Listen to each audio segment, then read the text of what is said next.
Praise the lord. Welcome to Jesus miracles. యేసయ్య చేసిన అద్భుతాలు మన జీవితంలో జరిగించడానికి యేసయ్య మరి మనకిచ్చిన ఈ ధన్యతను బట్టి దేవుడికి యేసయ్యకి కృతజ్ఞతలు. మరి మనని చాలామంది ఇష్టపడరు.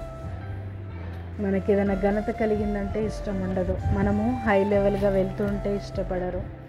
మరి మనం కొన్ని విషయంలో మరి అందరికన్నా మంచిగా ఉన్నామంటే కూడా ఇష్టపడని వాళ్ళు ఉంటారు. కానీ మనని యేసయ్య ఇష్టపడతాడు.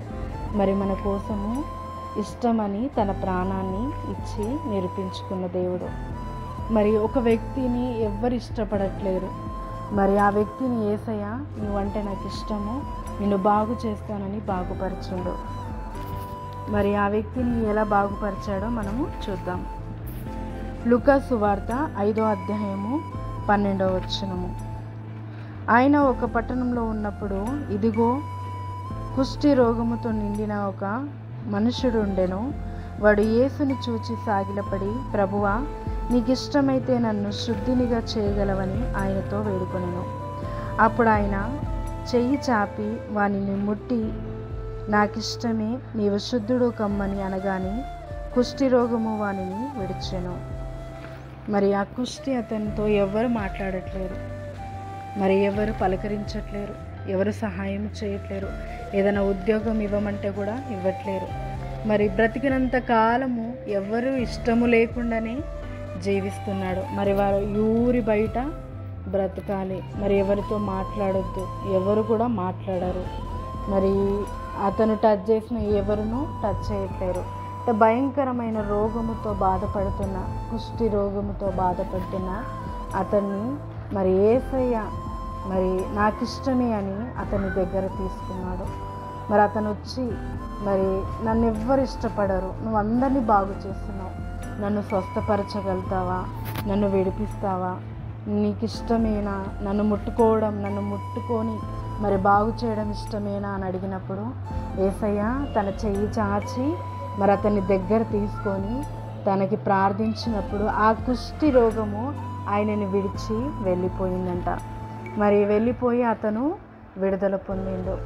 మరి చూడండి, ఎన్నో రోజుల నుంచి బాధపడుతున్నాడు, ఎవరు దగ్గర లేరు. ఇప్పుడు విడుదల కలిగింది. మరి అనేకులతో ఆయన జీవించవచ్చు, సంతోషంగా ఉండొచ్చు. మరి యేసయ్య ఇష్టపడుతున్నాడు కనుక అందరూ అతన్ని ఇష్టపడతారు. ఆయనతో కలిసి జీవిస్తారు, ఆయనతో కలిసి తింటారు, ఆయనతో కలిసి నివసిస్తారు. చూడండి, ఒక శాశ్వతమైన ఆ జీవితాన్ని దేవుడు మరి తిరిగి పునరుద్ధానాన్ని చేశాడు.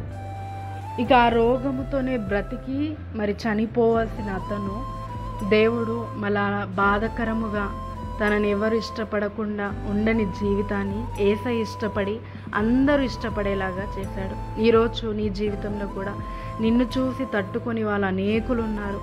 నీ పక్కనున్నారు, నీ ముందు ఉన్నారు, నీ బంధువులలో ఉన్నారు, నీ స్నేహితులలో ఉన్నారు.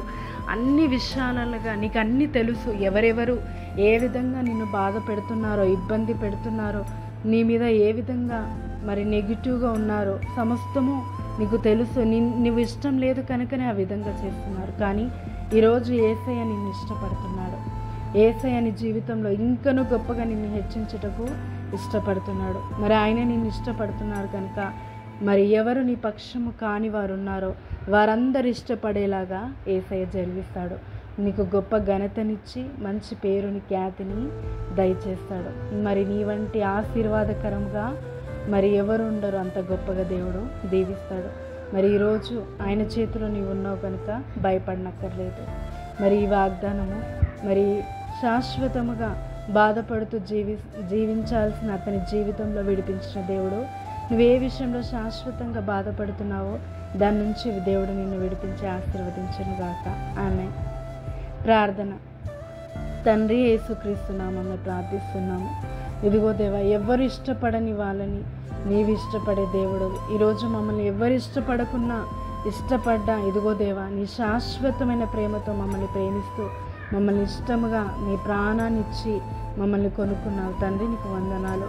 మరి నీవు చూపించే ఘనత, నీవు చూపించే ప్రేమ, నీవు ఇచ్చిన ప్రతి ఆశీర్వాదానికి మమ్మల్ని కారణభూతులుగా చేసి ఇదిగో దేవా, అనేకులని మా పక్షంగా చేసి మరి తండ్రి మేమందరితో సమాధానం గుండులాగా మమ్మల్ని ఇష్టపడులాగా తండ్రి మమ్మల్ని ఈరోజు బాధపడుతున్న వారిని మరి ఇష్టలుగా చేసినందుకు నీకే కృతజ్ఞతలు చెల్లిస్తూ ఈ వాక్యం అందరి జీవితంలో నెరవేర్చమని యేసుక్రీస్తు నామమున ప్రార్థిస్తున్నాము తండ్రి, ఆమేన్.